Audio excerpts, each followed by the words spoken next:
各位弟兄姐妹，大家晚安。晚安，大家平安。看见你们真好，我们又一起来到上帝的圣殿当中，我们一起来敬拜他。就是若不是神，没有人能够称耶稣是主。若不是神的喜乐在我们当中，我们可能没有办法喜笑，像我这么可爱这样，我们一起站起来敬拜我们的属天的喜乐。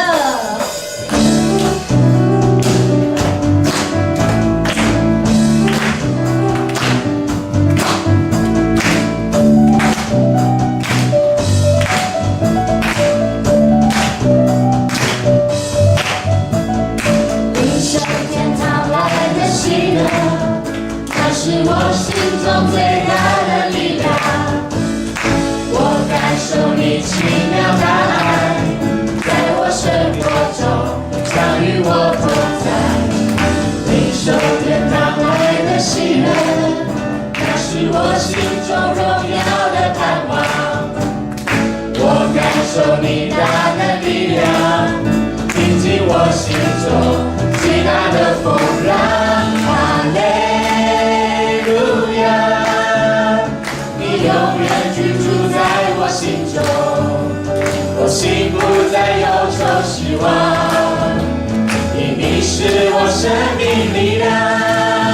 哈利路亚，我要欢呼歌颂你生命，主天喜乐现在降临，充满我心。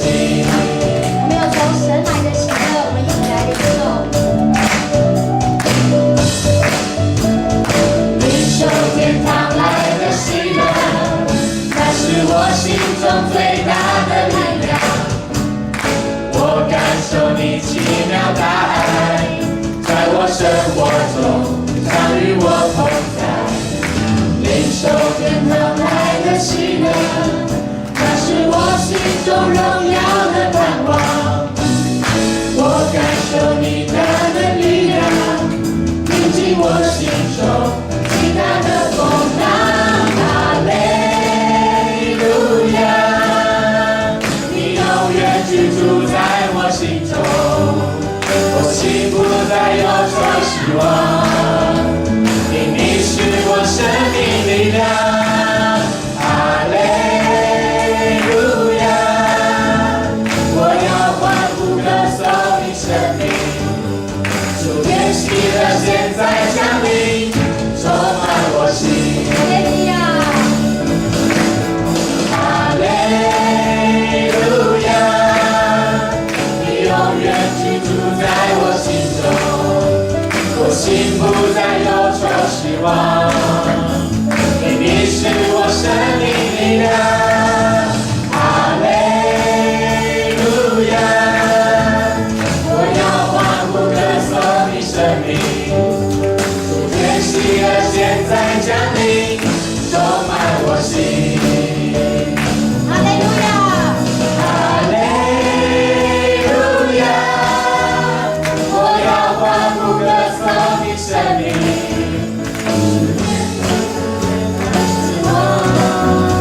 你是我生命力量。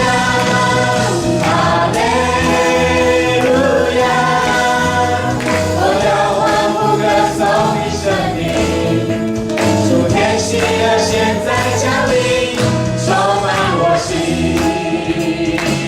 哈利路亚！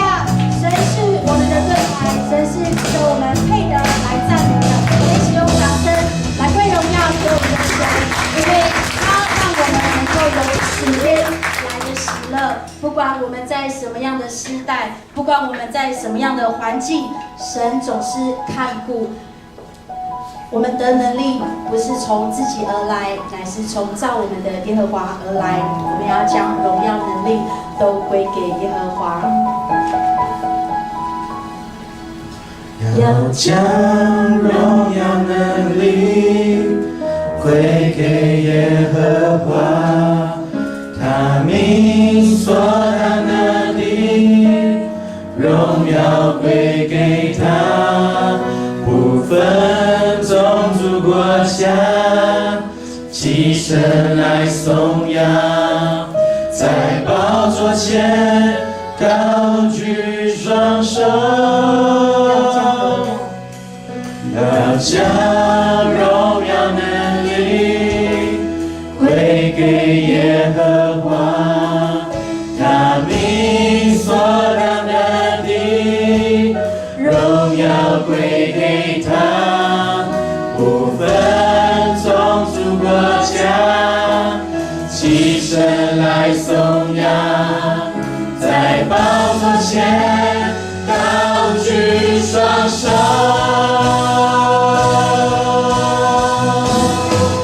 从这代到那代，万民不停颂赞，从地极到地极，万民焕然献祭，从列国到列邦，齐尊崇你为王，高唱哈利路亚，齐敬拜弥赛亚。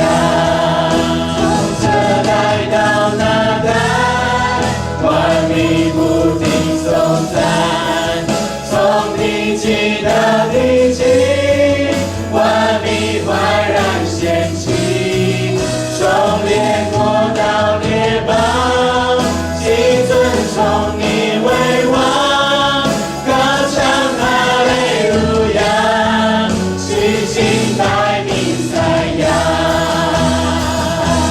众神们抬起头，荣耀君王将要进来，幕后的荣耀大过先见的。众神们抬起头，荣耀君王将要进来，万国敬拜如冲水的声音。众神们抬起头，荣耀君王将要进来，幕后的荣耀大过先前的。众神们抬起头，荣耀君王将要进来，万国敬拜如冲水的声音。众神们抬起头，荣耀君王将要进来，幕后的荣耀大过先前的。众神们抬起头，荣耀君王将要进来，万国敬拜如冲水的声音。从这代到那代，万民不停颂赞，从地极到地极，万民焕然献祭，从列国到列邦，齐尊崇你为王，高唱哈利路亚，齐敬拜弥赛亚。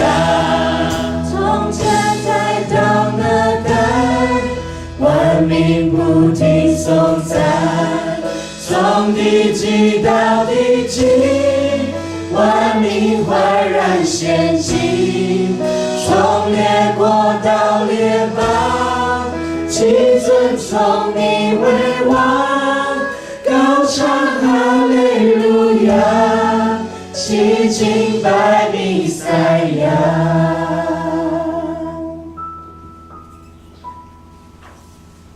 神，你是我们的中心，耶稣，你是我们世界的中心。我们归于你，本乎于你，也出自于你。我们欢迎你的降临。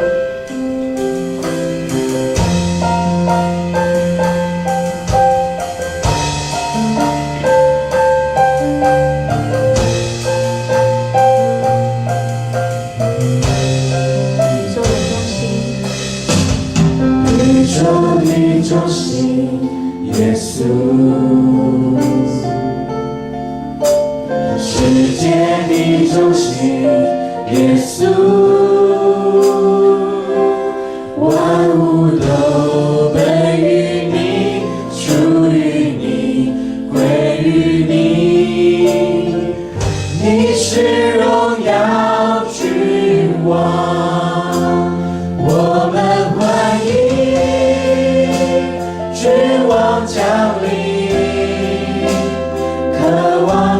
见你的彰显，呼求你来翻转，震动这土地，复兴我们圣洁的热情。我们欢迎君王降临，同心高举你圣洁的名，呼求天窗打开，春雨不停息，我们呼喊欢迎君王降临，我们欢迎君王降临，渴望看见你的彰显，呼求你来翻转，震动这土地，复兴我们圣洁的热情。我们欢迎君王降临，同心高举你圣洁的名，呼求天窗打开，春雨不停息，我们呼喊欢迎君王降临，大大张口，大大充满，恩膏如雨，浇灌这地，眼未看见，耳未听见，渴慕更多，看见你的容颜，大大张口，大大充满，恩膏如雨，浇灌这地，眼未看见，耳未听见，渴慕更多，看见你的容颜，大大的张口对神来说，大大张口，大大充满，恩膏如雨，浇灌这地，眼未看见，耳未听见，渴慕更多，看见你的容颜，我们欢迎君王降临，渴望看见你的彰显，呼求你来翻转，震动这土地，复兴我们圣洁的热情，我们欢迎君王降临，同心高举你圣洁的名，呼求天窗打开，春雨不停息，我们呼喊欢迎君王降临。弟兄姐妹，我们要一起来祷告，我们要一起来祷告。当我们生命没有主的时候，我们真的是会觉得很多的空虚，很多的缺乏。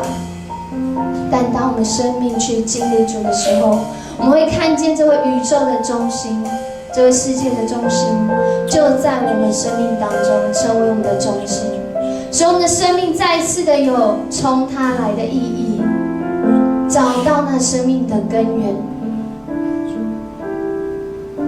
找到那生命真正的意义。你在找这个意义吗？你在找这个未来吗？就在宇宙的中心，耶稣基督的里面，我们开口，我们同声来祷告，我们为我们自己的生命来祷告，我们来向神说，我要大大的张口向你来祷告的时候，主你要大大充满在我们当中。我们一起同声开口来祷告，我们一起同声开口来祷告，就张口来祷告，大大的张口来祷告，神要大大的充满在我们当中，还要恩膏你的生命，使你的生命能够看见那属耶稣基督里面的意义，使我们生命再次的被他来燃起，使我们生命再次从他得着那真正的力量。这就是我们来到你的面前，我们要更深来祷告，我们大大张口来向你祷告的时候，主你要大大充满我们，再次让我们看见主你在我们生命放下的那个意义是什么，你让我们所在的环境是为了什么。主让我们看见你的恩典，看见你的恩膏就在我们生命当中，再次让我们从这里面重新得力。主，我们向你献上感谢，我们向你献上赞美。我们一起从头来唱。宇宙的中心，耶稣。主，你是世界的中心，世界的中心，耶稣。主，万物都属于你，万物都本于你，属于你，归于你。你是荣耀君王，宇宙的中心，宇宙的中心，向耶稣来唱，单单向耶稣来唱。世界的中心，耶稣。万物都本于你，属于你，归于你。你是荣耀君王，欢迎你，我们欢迎君王降临，让我看见你的彰显。不求你来翻转，震动这土地，复兴我们圣洁的热情。我们欢迎你，我们欢迎君王你降临在我们当中，君王降圣灵你降临在我们当中。同心高举你圣洁的名，不求天窗打开，春雨不停息，我们呼喊欢迎君王降临。呼求天窗打开，呼求天窗打开，春雨不停息，我们呼喊欢迎君王降临。主你说人若脱离卑贱的事，就必做贵重的器皿。主你说若我们愿意转向你，主啊你要恢复我们的生命，你要医治我们的土地，主啊你要改变在我们所看见的这个环境当中，因为主你已经先改变我们的心。主啊，今天在这里的每一个人，就是渴慕能够得着耶稣基督的心为心的人。主，你在我们当中，你在我们当中，主，你在我们当中，唯有你能做那使人翻转、医治、恢复的工作，唯有你，唯有你，使我们找到我们一生的意义，使我们看见所走的路径都要滴下那满满的脂油，那些脂油就是主你的恩典，就是主你的赏赐，就是主你的平安。主啊，在我们当中要来影响我们的生命。主，当我们向你来祷告的时候，主你已经垂听我们的祷告。主，愿你垂听我们的祷告。我们向你献上感谢，献上赞美。你是配得我们赞美的主。我们将祷告是奉主耶稣的名求，阿们。在你坐下之前呢，你跟旁边人说，上帝喜欢你的敬拜。上帝敬拜，大家平安，耶，大家平安，平安。哎呦，这感觉全部的人都刚刚从那个退休会结束一起来哦，有点没力气。大家平安。啊，很开心。那个我们每一个礼拜呢，周六的时候，就是你知道这里啊，就是桃园平均年龄最低的地方。你们知道这件事吗？好，礼拜天还有一个比你们更低的，就是儿少亲礼拜。OK， 好，所以感谢主，我们一群年轻人可以在这边一起来领受神的话语，领受神的恩典。那我们开始的时候，我们要欢迎新的朋友，有没有新朋友在我们当中？有没有新朋友？你第一次来的，第二次来的，第三次来的 ？OK， 第50次来没有啦？第50次来太久，不用介绍。OK， 那有那个50次以前呢有来过的，所以我要介绍一下，也是算是旧的新朋友了。吼，好，我正前方就有一位哦，哎呦，这是我们的敏媛，我们欢迎她，好久没看到了。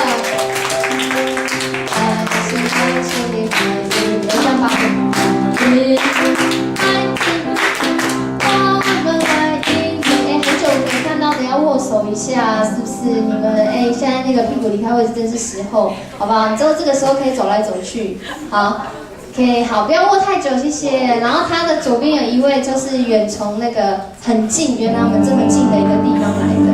好，要主题曲是不是？有主题曲吗？没有。好，请先，我们的红宇，弟兄姐妹，热情一点，我们要跟他握手 ，high five。哦，没有人理他。他走了啦，你们这样哦，好啦，我知道你们现在有点拍谁哦 ，OK， 好，那我看一下，我这样扫描一下哈，就是这样看过去，然后那个吞一下口水。哎呦，还有那个后站什么？后站人是不是？那我是前站人的，我是迦南人。还有我们的耀安也是有一段时间不见喽。帮我唱好不好？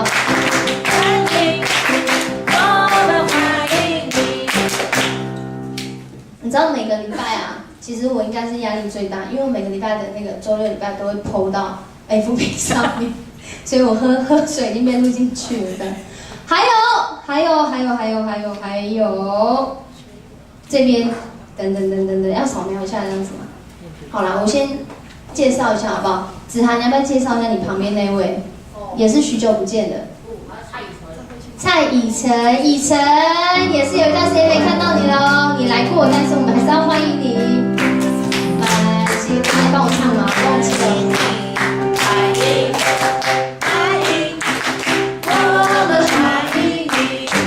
好温馨哦。好啦，你可以换曲风吗？我要原住民的，因为我接下来要介绍一个原住民。刚好有一个原住民，我忘记了，要一起好不好？后面从我们很远又很近的一个地方南投来的朋友，要不要介绍？旁边介绍他好不好？旁边介绍他。韩国来的原住民。韩国来的叫什么名字？全英文，我们欢迎他。他们都来过。有吗？有人听得懂吗？好啦，好，所以我们才每年要去短宣嘛，因为要打破平地跟原住民的隔阂，你知道？艺文，我们的好久不见的朋友，对我们很熟了，硬要说是新朋友这样。好，我们要在欢迎新朋友之后呢，今天要来消息报告，教会什么大件事？对，就是我们圣诞的活动月。那我们这个礼拜呢，已经到几号了？11月18号。那接下来12月开始呢，第一个礼拜就是有我们的点灯礼拜。听说我们的青年有在里面埋伏，就是他们有一个表演的活动，所以请大家一定要参加哦。那一天呢，我们一样有周六礼拜，所以我们会在点灯礼拜，就是我们在前面大概是，对。我们那天呢，几点开始？大家知道吗？翻看你的周报，不知道有人有周报吗？几点开始？5点半。OK， 5点半的时候会在1楼的外面。那我们6点的时候呢，就会在那天会在2楼举行周六礼拜，所以请大家要记得，然后也欢迎大家能够带领你的好朋友、好久不见的朋友，很想要见面的朋友一起来。好，然后我们的12月9号的裘海正音乐会一样哦，就是邀请你的朋友，或是你要来，请你都要登记，因为那天晚上12月9号是福音餐会，那天是周六礼拜是暂停的。对，因为我被重金礼聘去主持节目哈，所以那天不在。好，12月17呢，我们就要来看了我们最新的预告片，给他热烈的掌声好不好？热烈哦，热烈哦，拍手！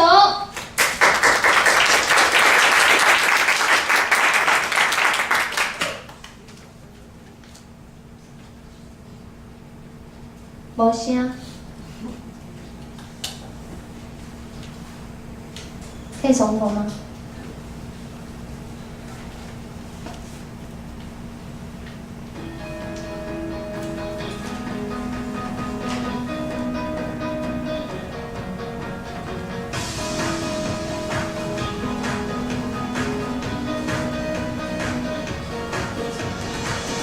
？You love me, this I know. Your arms will never ever let me go. You'll be there by my side forever, together till the end of time. Why should I ever be afraid? You with me every day. I know you are my strength, and you're the one who saves always. Your love is so unshakable. You never change, no, you are faithful. Sing it out, let the whole world hear. Your love is unshakable. Unshakable.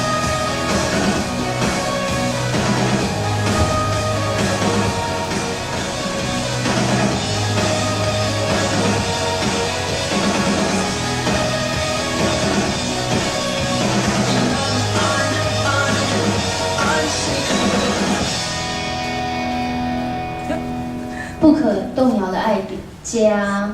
我们看到很多好像都是我们的长辈，对不对？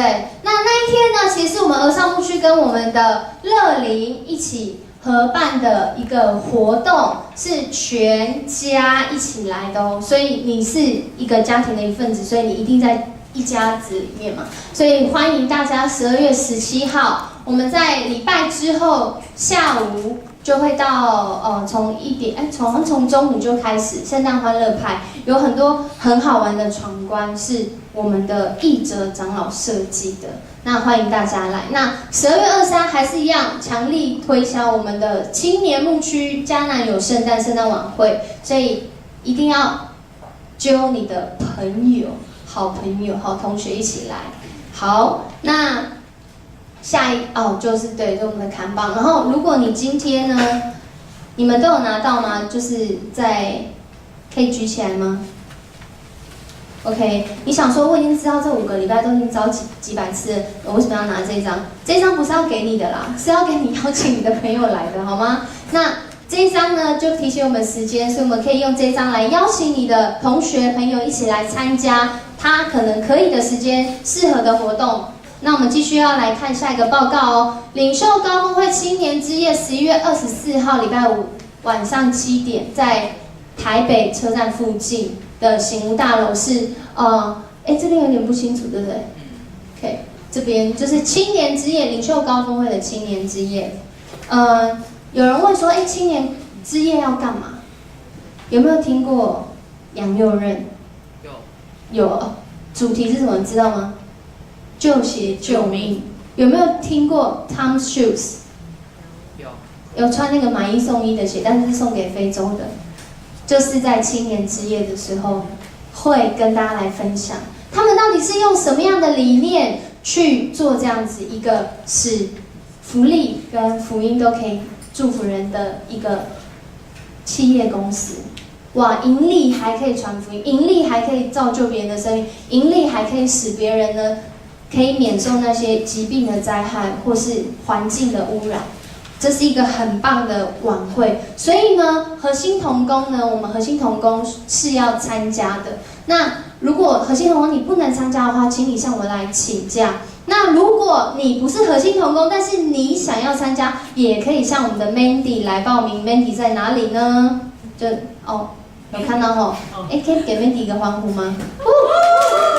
这每个礼拜都是他预配，很厉害。好 ，Commit 奇幻宣教之旅呢，我们在2月5号，明年的2月5号到2月8号，礼拜4。18岁以上的学青、社青都可以参加哦。那12月11之前报名的人想早鸟优惠，而且因为这个是牧师他特别推荐，所以在我们当中呢，如果你参与的人，其实他教会还会补助大家。所以请如果你那个时间有空的人，你需要，而且你也想要参与的人，一起来读经，一起来看到怎么从读经到宣教，怎么从读完经之后，有时候读完就读完了，我们怎么样用在我们生活中，那才是更重要。那我们就来参加这个 Commit 奇幻宣教之旅。好，那这上面有许多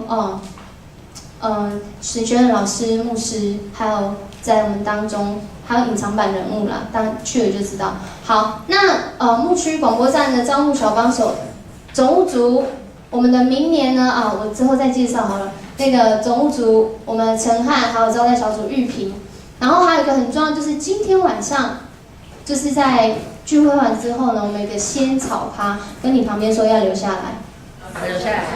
对，跟你旁边说要留下来。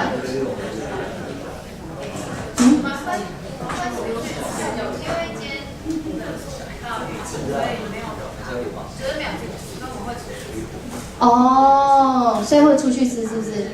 好，会出去一起吃仙草，跟你旁边说留下来。好，是吗？一起出去吃也是要留下来才能出去吃啊，好不好？是的。我觉得青年们我们要有一个想法啦，当我们的那个领袖啊，当我们的领袖，特别我们P3，他很努力揪啊，我们就要成为那个支持团体啊，支持单位，好不好？哈利路亚。对，哈利路亚，那有没有？因为高语文常常会遭受到这样子的一个逼迫，就是大家不理他，所以请大家一定要那个每次我们在问什么的时候，请你一定要回应你的领袖，回应你的同工，这也是对他的支持跟对他的关怀。不然有人就走过去会觉得好冷漠。OK 哈，好，记得留下来哦，哈。好，等一下呢，我们其实这等一下有吗？在这里嘛，哈。对，礼拜后要练献诗，练完再留下来一起去吃烧仙草或冷仙草、冰仙草都可以。好，然后社青医疗咨询呢，在下礼拜天早上9点50教会1楼。好，请支持那个邱彦敦的爸爸，好不好？你们知道他爸爸是谁吗？好，不要只支持那个尤耀胜的爸爸，好不好？可以吗？也要支持邱彦敦的爸爸，可以吗？好，请大家加油。好，我们要来奉献，奉献是基督徒感恩的表现，那是出于甘心乐意。如果不明白奉献的意义，就用祈祷表达你的感恩。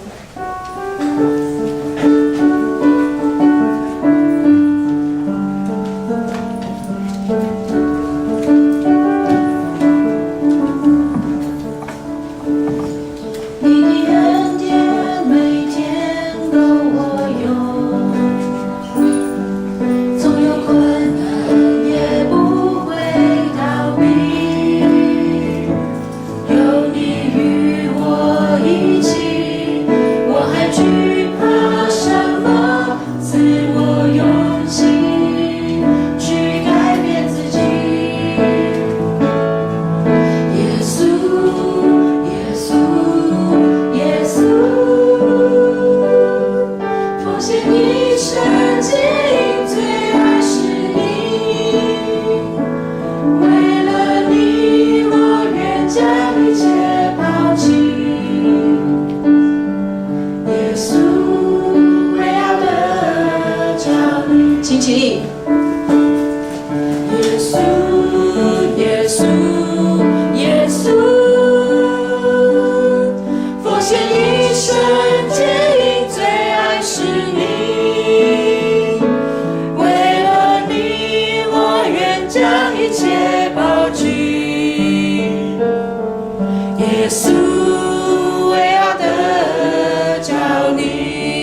感谢你，感谢如此爱我们，保守我们平安的度过一个礼拜，能够再次来到你的圣殿，可以与你有更亲密美好的关系。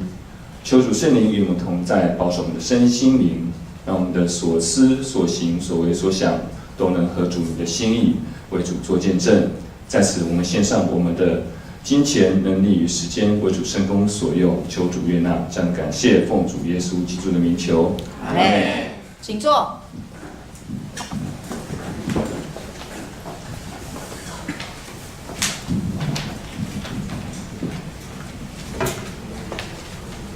我们要一起来读上帝的话，在今天的圣经罗马书新约罗马书的第12章1到5节。那我们今天呢，用这个现代中文译本修订版来跟大家来分享，因为我想说今天这个经文呢是更白话，让我们可以更明白神到底要透过这段经文对我们说什么。我们一起来读好吗？所以弟兄姐妹们，既然上帝这样连续我们，我劝你们把自己当作活的祭物献给上帝，专心侍奉他，蒙他喜悦，这就是你们应该献上的真实敬拜。不要被这世界同化，要让上帝改造你们，更新你们的心思意念，好明察什么是他的旨意，知道什么是良善、完全、可蒙悦纳的。凭着上帝给我的恩惠，我要对你们各位说，不要把自己看得太高，倒要谦恭自守，个人按照上帝所赐给他的信心来衡量自己。一个身体是由好些肢体构成的，而每一个肢体有它不同的功用。同样，虽然我们有许多人，我们在基督里成为一体，各自彼此联络，构成身体不同的部分。阿们，阿们吗？阿们。神的话每次都让我们觉得是阿们的。当我们来读神的话的时候，我们会看见，哇，他今天说我们在基督里成为一体，各自彼此联络，构成身体不同的部分。我觉得这个经文实在是对应今天实在是太到位了。怎么说太到位？我们一起来看一个影片，好不好？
要看到他标注谁哈，我们就要将掌声归给我们的神，好吗？我们将荣耀一切荣耀掌声归给我们的神。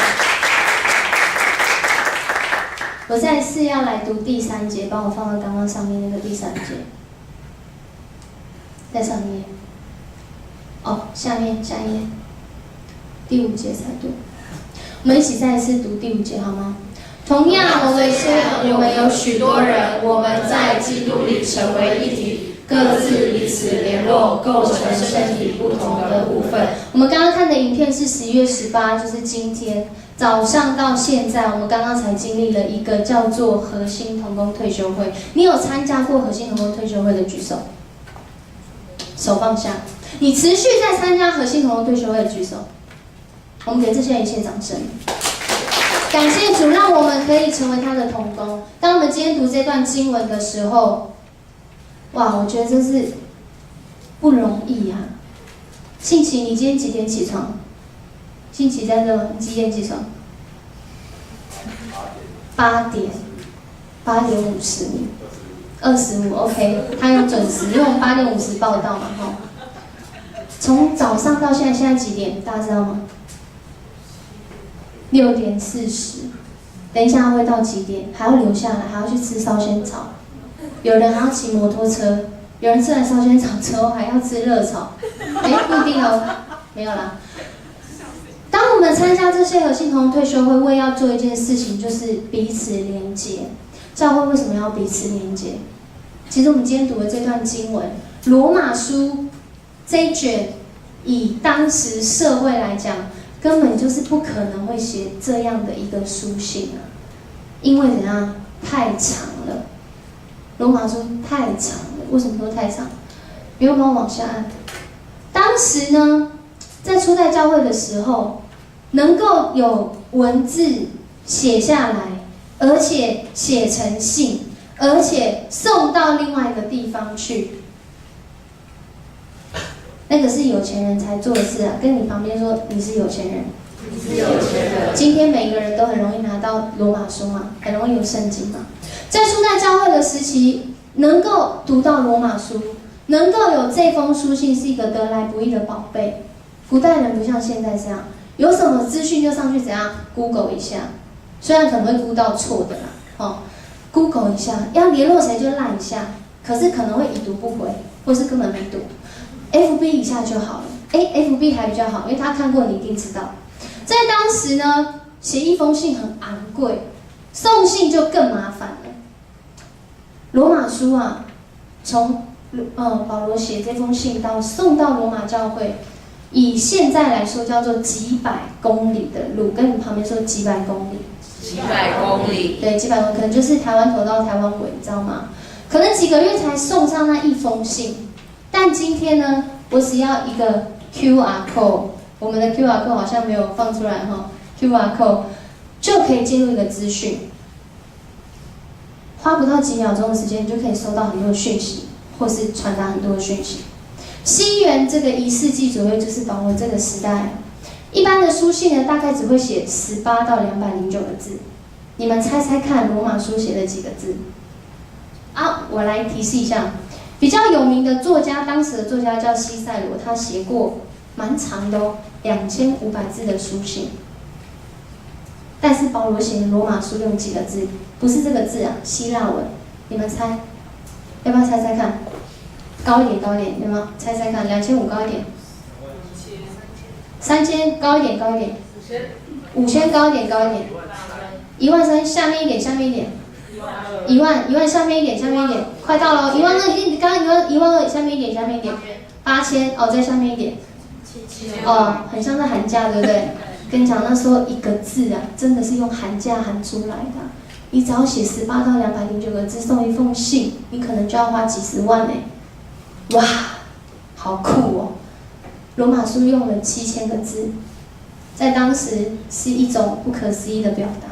怎么会有人花这么多时间？而且不像我们现在只要按那个箭头键就可以把那字delete掉。他们写错一个字怎样？可能要换一张卷子，不知道什么样批卷啊，还不是纸哦，还不一定是纸这样，就要换掉，要重写，要再花钱去买。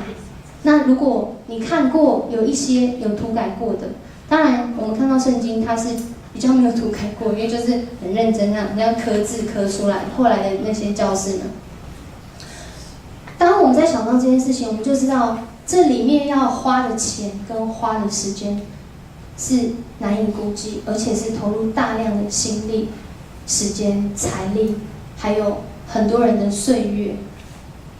当我们迦南教会要开始12月的这些宣教活动的时候，我不知道大家会不会觉得一件事情很吊诡：为什么我们教会的长辈平常要上班，还要来教会，投入这么多服事，还要搞一个5个礼拜的圣诞夜呢？子英有没有回家问过爸爸？没有，你可以回家跟他讨论一下，因为他新任执事嘛，为什么当医生这么忙了，我还要去当执事啊？奇怪呢，都累得要命了，我还要这样做。我不知道你会不会这样去想这件事情。但是就像今天写罗马书的保罗，写保罗的罗马书不是写罗马书的保罗，他一样用大量的心力、人力、金钱、时间，就只要表达一件事。我们一起来读好吗？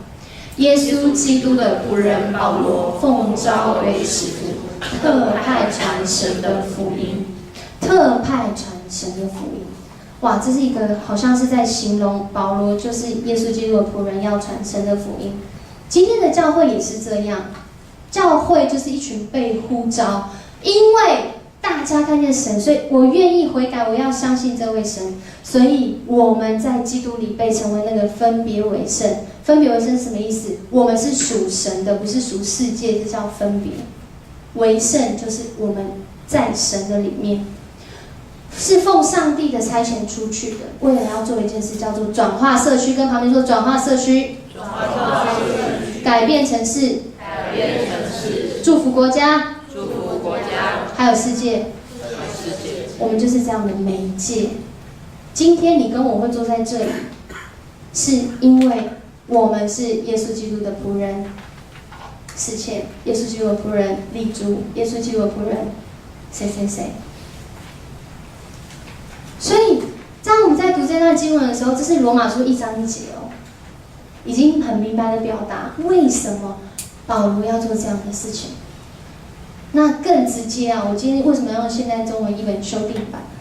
因为它又有个宣告式的，我们一起大声来念好不好？我是基督耶稣的仆人保罗，上帝选召我做使徒，特派我传他的福音。今天的你跟我，就是耶稣，基督耶稣的仆人保罗，就是被选召要做使徒的，就是特派要去传神的福音的人。教会就是这样的一个组成。当我是基督耶稣的仆人，教会就是基督耶稣的仆人，因为我们就是什么？教会，我们就是教会，教会就是我们。所以当你看到教会很好的时候，其实在表达一件事，是我们的生命正在经历很好。当你看到教会让你觉得就是在讲我的生命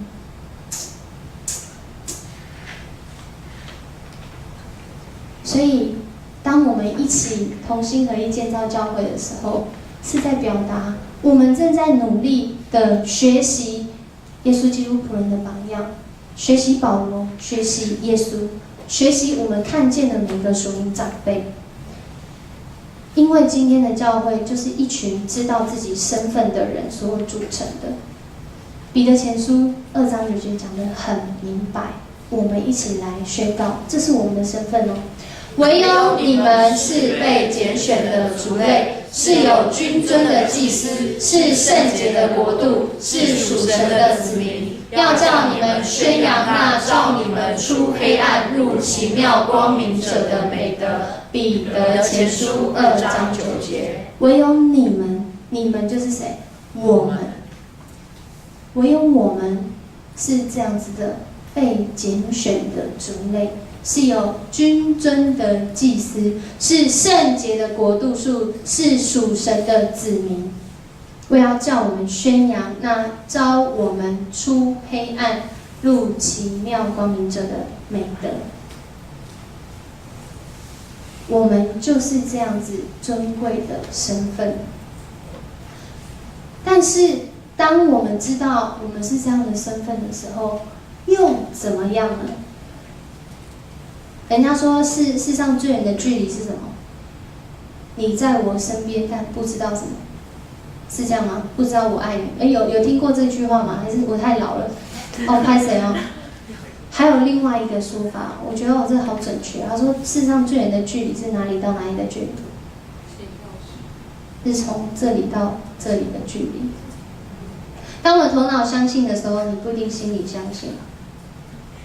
通常是你心里相信，你的头脑也会跟着相信。即使头脑知道那个不是太正确，因为心里相信嘛，所以头脑就觉得怎么样啊？没关系啊，没关系啊，没关系啊，再想办法就好，是不是常这样？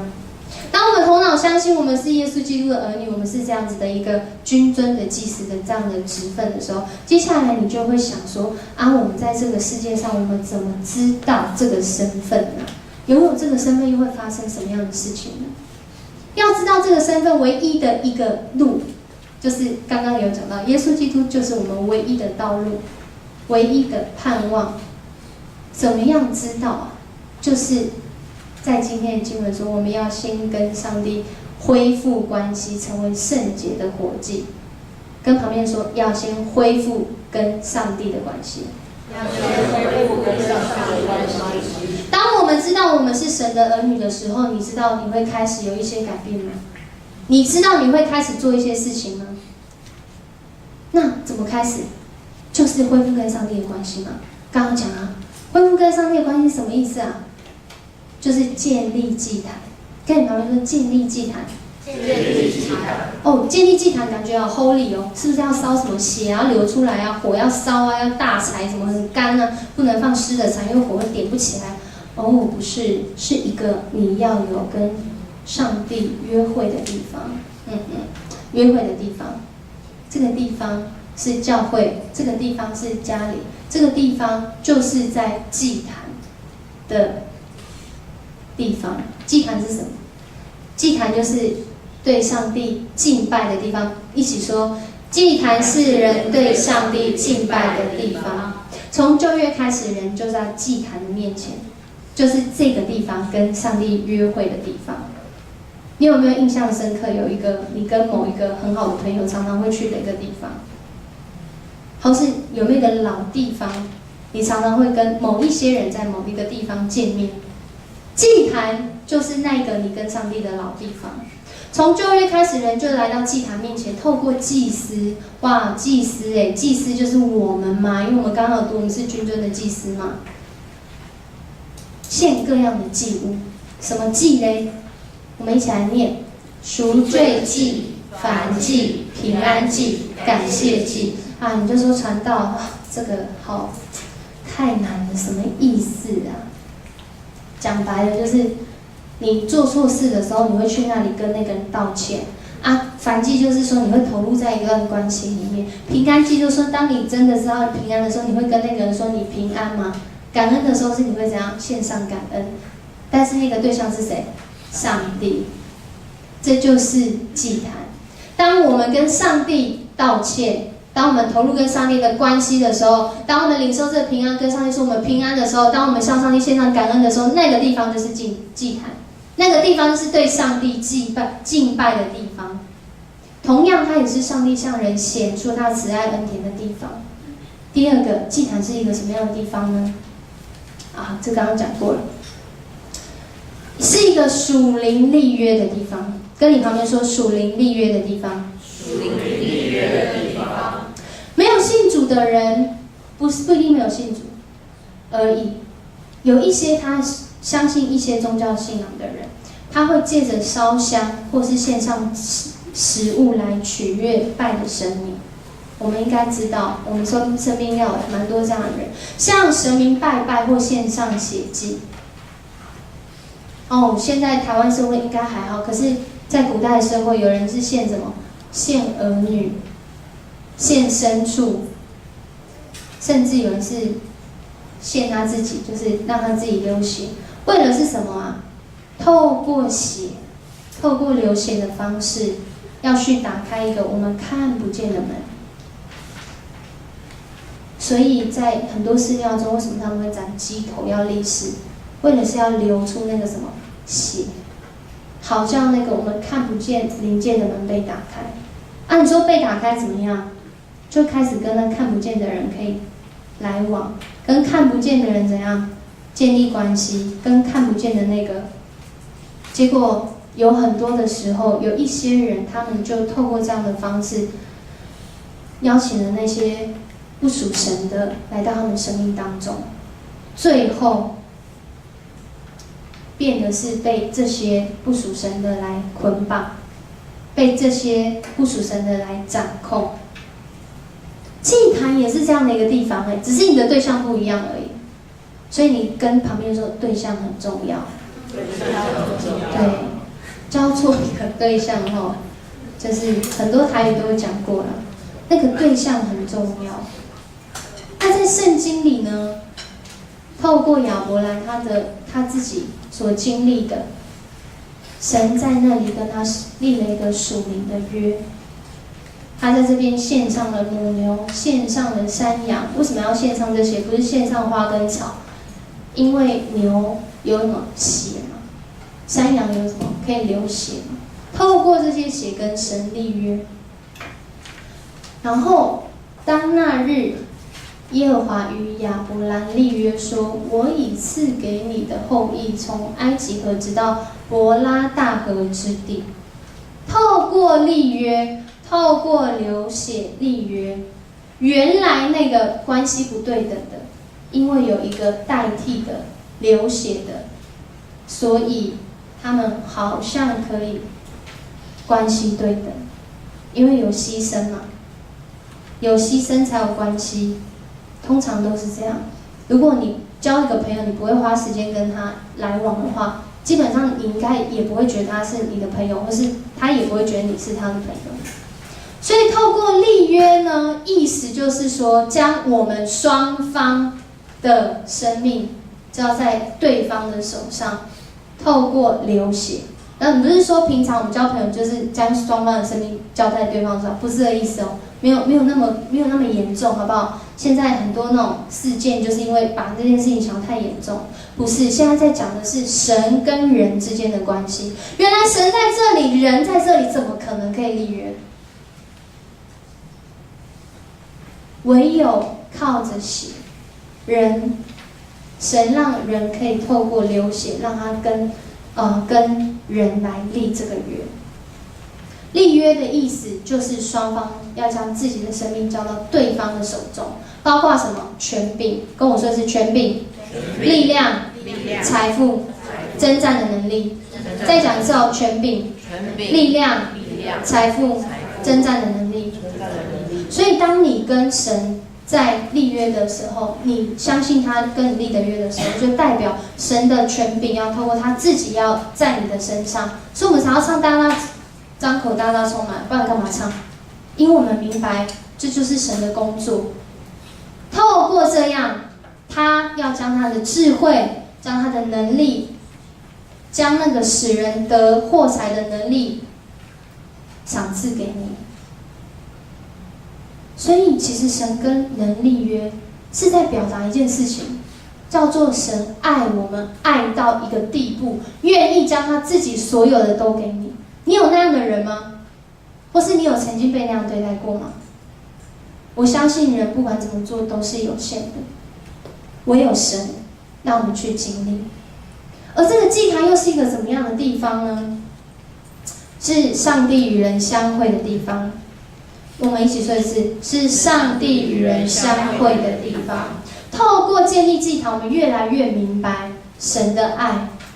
这好像是那个七夕，不是一年才见一次面啊，是你天天每个小时每一秒钟都可以来经历。在我们看到的这段经文当中呢，每一天，摩西他们都在这个会幕里面献一只公牛，成为赎罪祭。当他们这样做的时候，神就在那里怎么样？与他们相会，向他们说话。因为他在那里跟以色列人相会的时候，神是一位荣耀的神，他的荣耀就使那原本不荣耀的成为荣耀的。透过我刚刚一直在讲，透过流血。那这个祭坛又是一个什么样的地方呢？我们一起说，是一个转化人心的地方。转化人心的地方。在利未记里面，我刚刚好像讲到很多很难的经文，是为了让人能够有机会来到神的面前，透过这些献祭的方式表达，虽然我们不配，但是因为神你这样跟我们立约，透过献上祭物，我们就可以与你建立这样子的关系，我们就可以拥有这样子与你亲近的关系。所以你看他这边就有讲到说，当我们做了一件事情，不管我们有没有做这件事情，特别是我们做那不合神心意的事情，一定要透过祭物，我们才能够得着赦免。啊，你就说啊，我不需要啦。当然，今天我们不再需要透过这样的方式来献祭，因为今天我们有一个很不一样的是什么？我后面的这个十字架。因为耶稣基督让今天我们不用再透过流血献祭才可以持续跟上帝的关系，因为耶稣基督已经献上了一次而且永远的祭，使我们即使犯罪，即使不合神的心意，但是因为耶稣基督先为我们死，我们就有那个悔改的机会跟盼望。如果你说哇，我没救了，到这里为止，因为我知道我今天回去之后还会再犯罪。不是的，神的意思是要救我们每一个人。神的意思是说，因为我先做了这样的事情，所以只要你愿意悔改的时候，就有可能改变，就有可能改变。我们12月第一个预告片就是怎样改变嘛，对不对？那个影片就一直在放下那个改变，改变，改变。为什么要改变？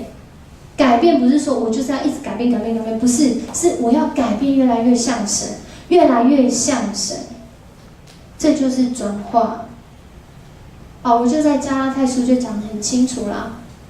越来越像神是什么意思？我们一起来说：我已经与基督同定十字架，现在活的不再是我，乃是基督在我里面活着，并且我如今在肉身活着，是因信神的儿子而活。他是爱我，为我舍己。因为我知道有一个爱我、为我舍己的耶稣基督，而且我相信这件事情，所以我的生命好像就跟他钉在十字架上一样，流出宝血。我一直在讲流出宝血，那我们的生命可以跟神怎样恢复那个关系，恢复那个关系。而且当我们尝过这样的滋味，我相信你今天就会开始有些改变，因为我们知道这就是神儿女身份的意义。是因为他爱我，为我舍己，所以如今活着的不再怎样是我，乃是基督在我里面活着。圣洁的活祭，圣洁的活祭到底在讲什么？就是在讲一个人他知道他是神儿女的身份，神儿女的身份就是圣洁的活祭。为什么？因为圣洁的活祭就是我已经与基督同定十字架，基督就是那个活祭。我今天跟他一起钉十字架，一起复活，叫什么？我跟他一起经历，我也是那样的状态，我也是那样的身份。因此，当我们知道我们是这样的身份的时候，如果你是老板，你绝对不会用员工的方式去看待一家公司，是吧？如果你今天是队长，你就不会是用同工的角度去看，是吧？如果你今天是一个女儿，你会说我今天是一个爸爸吗？不会，因为我们对我们的身份有认识，在这个认识的身份当中，我们知道要怎么样去回应，因此我们会这样做，就是今天的经文，我们就会开始把我们自己献上当做圣洁的活祭，因为我们知道我们是神的儿女。跟你旁边说，你是神的儿女。第一件事情就会建立祷告的祭坛，建立那个跟神建立关系的地方，建立那个跟神约会的地方，建立那个将自己的主权交给上帝，上帝将他的权柄给你的地方，为上帝而活。所以弟兄姐妹们，既然上帝这样连续我们，当我们知道我们身份的时候，我们会把自己献上当作活祭，我们会把自己献上当作活祭，专心侍奉他。我们会愿意牺牲时间，花大量的金钱，花大量的岁月，在你最精华的年纪的时候，做那个神儿女身份会做的事情。这就是献上活祭，这就是你的生命。所以你说怎么可能？我怎么可能？从祷告开始，一个人他如果没有先听到神的话语，他怎么会知道那是神呢？一个人他如果没有读到神的话语，他不知道那个意义对我到底有什么意义，他怎么会相信呢？我相信在我们这边所做的每一个人，我们或多或少都曾经经历过。所以今天的这段经文就一直在对我们说话，是要我们知道自己的身份之后，我们就会开始这样去行。而第二件事情，你说，就是只有我们吗？只有这些被拣选的人吗？这样很不公平，那些人怎么办？那些在外面人怎么办？当然呢，在外面的人怎么办？当父母他要教育儿女，他当然要从他自己开始。当先领受的，他要给别人的时候，他要从自己开始。所以今天的基督徒，如果我们不去传福音，哇，你说外面的人怎么办？不公平、不公义，因为不公平、不公义的就是我们自己，我们不愿意将这样的好处向人家来分享。我们来看一个影片，帮我关掉节目。When you give homeless people money, do you get Nice meeting you. I hope you can, have a good use of the money. It will be, sir. Okay, great. See ya.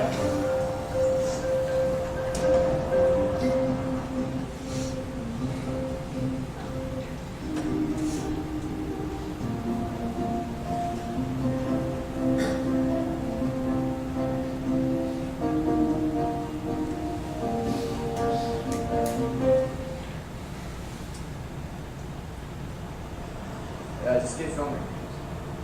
Just make sure he doesn't see you.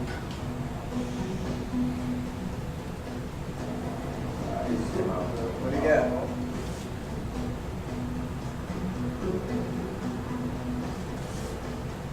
Let's go across the street. Let's go follow me.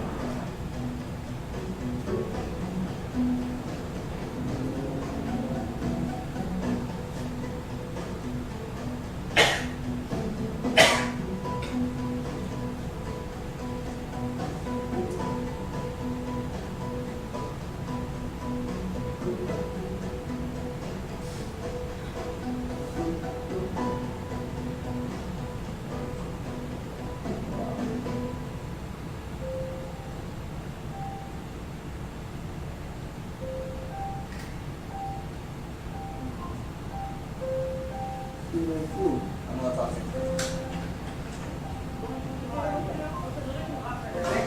Hey, what are you doing here? Hey, actually, come here. I need to talk to you.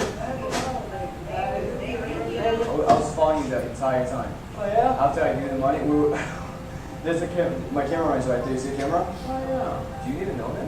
No. I feel like I owe you apologies because you went to a liquor store, right, earlier? Oh, you thought I was gonna get all smashed up drunk, huh? I thought you were gonna buy alcohol or something. Yeah, but there's things money can't buy. My own, I get a happiness out of what I'm doing. No. Here. I'm fine. No, you just touched my heart. This is not $100. No, this is. I want you to keep it. I'm stuck. I'm stuck by What to say? You play a pretty popular. how you end up to where you're at right now. Basically, I was living with my parents, and my stepdad had cancer, and they were getting hospice, but it didn't cover. The insurance only pays so much, and I couldn't work because I had to be available. So he passed away, and then 2 weeks later, my mother passed away from kidney failure. The building they're in is being sold, the condo, and I all of a sudden found myself homeless. Good saying. Can't believe that just happened. Wow.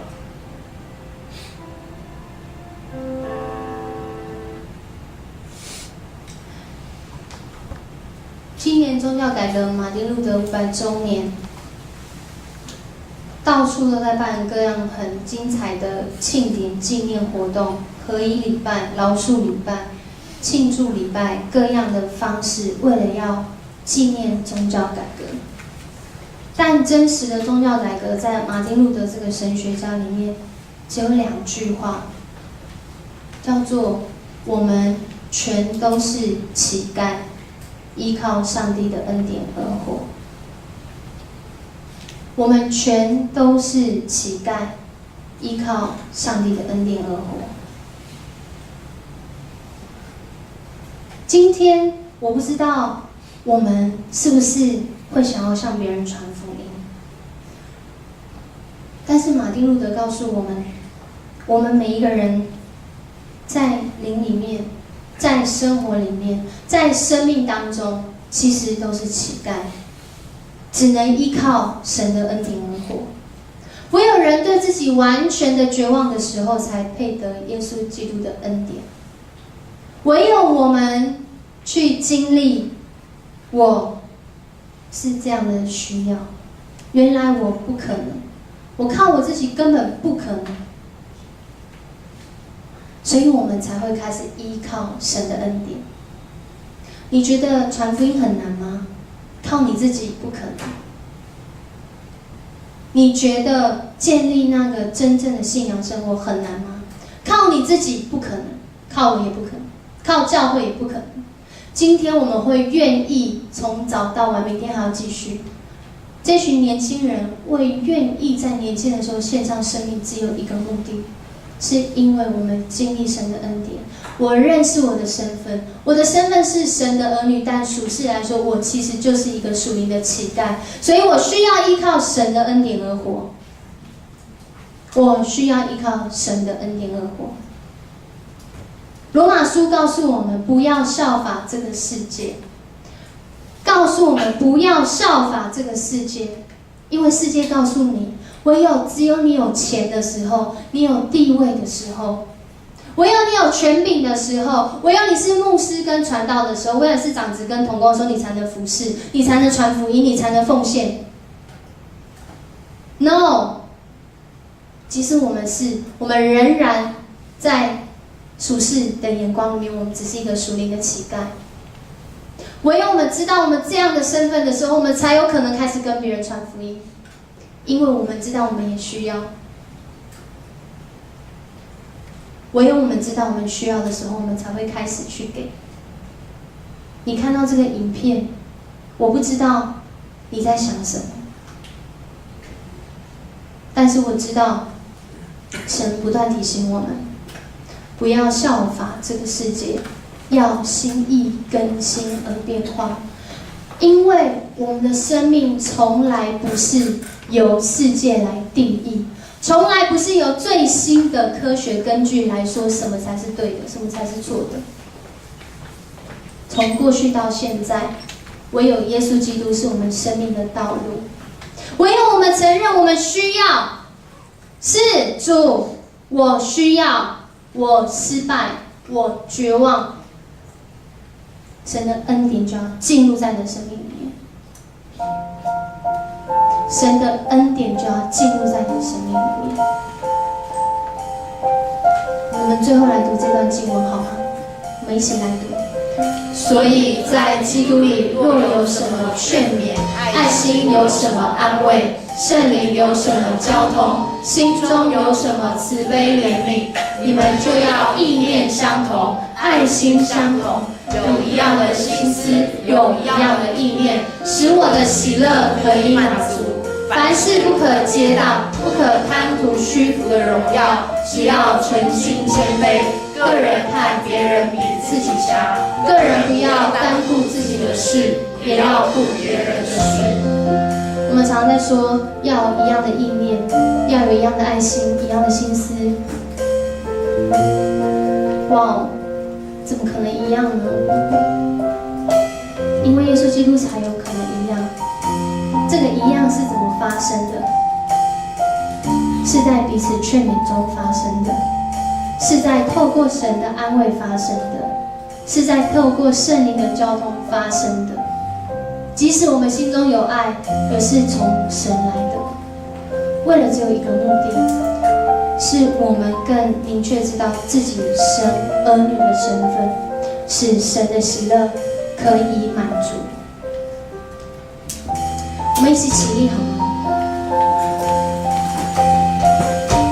我们要为自己来祷告。刚刚的那个 PPT 还没问，刚刚的 PPT， 我们要为自己来祷告。今天的经文在告诉我们，要心意更新而变化，是指当我们开始转向神，我们就会有了从他来的思想。我们就用它来的意思跟情感。但前提是我刚刚说了，要承认我们其实就只是个乞丐而已，我们就是那个很需要上帝恩典的乞丐而已。如果我们没有办法那样想，你没有办法有属神的思想，因为你会觉得我还是可以靠我自己。一个靠自己的人怎么可能靠神？接着我们就会开始有属神的行动，我们会开始有属神的态度跟习惯。我们不会再让人看作是那个卑贱的，脱离那卑贱的，会进入到神的恩典里面。接着我们会让人看见我们有属神的生命。我们一起来欢迎神在我们当中。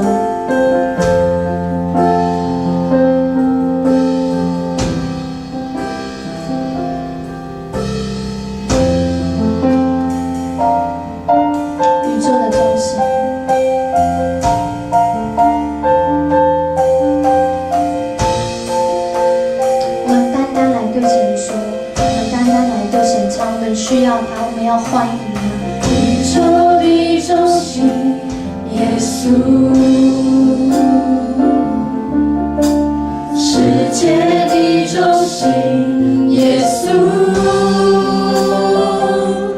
万物都本于你，属于你，归于你。你是荣耀君王。宇宙的中心，耶稣；世界的中心，耶稣；世界的中心，耶稣；万物都本于你，属于你，归于你。你是荣耀君王。我们欢迎君王降临，渴望看见你的彰显，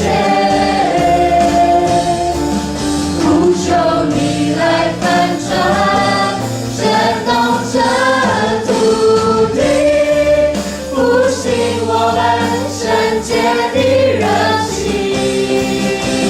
我们欢迎君王降临，同心高举你圣洁的名，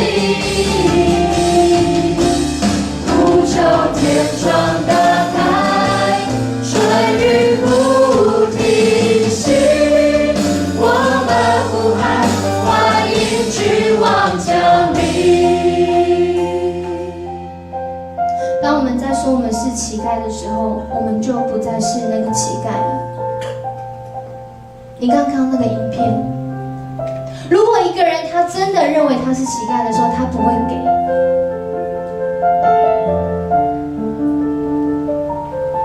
但是唯有我们去经历神的恩典，我们才能够知道自己真的不是乞丐，不是等在那里等别人来告诉我，等在那里我不爽就走，等在那里，而是会想要做一些什么，因为我们的身份不再一样，我们是神的儿女。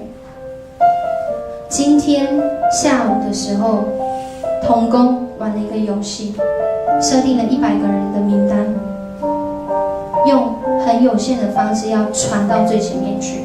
我们只有3个区长：成人牧区的区长、集会长老、青年牧区的区长、明哲长老、和尚牧区的区长、凯恩长老。哇，应接不暇，因为需要神恩典的人太多，即使有这些的同工，也是来不及。但是来不及，为什么还要这样做？因为我们知道，我领受这个恩典，我不再是那个要人给的乞丐，而是我能给出去。给什么？给神的福音，给使人有盼望的信息，给翻转人生命的答案，就是耶稣基督。所以明天我们持续做完礼拜，持续每个周间持续因为我们知道恩典唯有从神而来。当我们投入教会的服事的时候，不是为了要做事，而是我们领受到我不再是乞丐，我是神的儿女，所以我出来给，我愿意给，我尽力给。青年，你有这样子的看见吗？还是你觉得我还只是个乞丐？如果你真的是乞丐，神今天就要对你说话，他要进入到你的心里面对你说话。你是圣洁的活祭，你是君尊的祭司，唯有你在他面前认识自己是这样子的需要上帝的时候，你就拥有这样的身份，你就不再一样，你就即使耗尽也不愿意颓废，因为我们的生命有从主来的恩典跟盼望。我要邀请我们要同声开口来祷告，我们要为一件事情祷告，不再为我们自己祷告，我们要为我们的教会来祷告，为这群同工来祷告。我们要成为那可以给的人。我邀请我们每个同工，每一个弟兄姐妹，我们要来为迦南教会的同工来祷告，因为我们领受这样的恩典，我们盼望这样的恩典可以让更多人的知道，让更多人得到这真实的公义，不再是我们自己的自义。我们同声开口为我们教会的弟兄姐妹来祷告。主耶稣，我们来到你的面前，我们特别要为11月18、19主核心同工退休的这些同工来祷告，为我眼前我看到这群弟兄姐妹来祷告。主啊，因为我们知道，当我们领受神的恩典的时候，我们不再是那个乞丐，我们是神儿女的身份，我们是君尊的祭司，我们愿意成为那个可以给的人，因为我们知道那不是我们自己拥有的。主，你要我们乐意服侍人，你要我们心意更新在你的面前，求主你来做成这工，特别祝福在我们当中今天聚会的每一个人。主，你亲自做这工作，你使我们的心不再一样，你使我们的心在里面得到那医治，就是我们是你的儿女，我们是领受那真实权柄，有能力、有智慧、有盼望、有今生来世的盼望的人。主，我们向你感谢，我们这样祷告是奉主耶稣的名求，阿们。我们欢迎，我们欢迎，希望降临，渴望看见你的彰显。不求你来翻转，不求你来翻转，震动这土地，复兴我们圣洁的热情。我们欢迎。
没有人听到，你也听见我们内心的呼喊。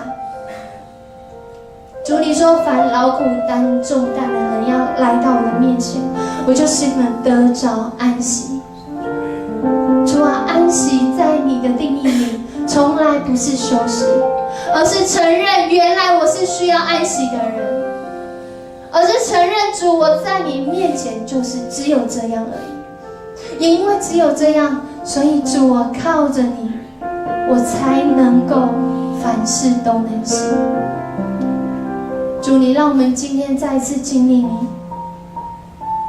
这群儿女要成为圣洁的儿女，这群儿女在你里面已经是圣洁的儿女，因为你宝血为我们流，你让我们跟你恢复那属天的关系，你让我们跟你恢复那个在世界里面见证主我们是你儿女的关系。主，如今活着的不再是我，乃是基督在我里面活着。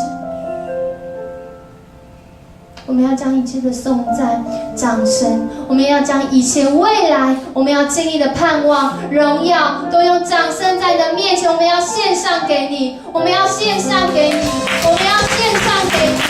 主，我们向你献上感谢，我们向你献上赞美。你这样祷告是奉主耶稣的名求，阿们。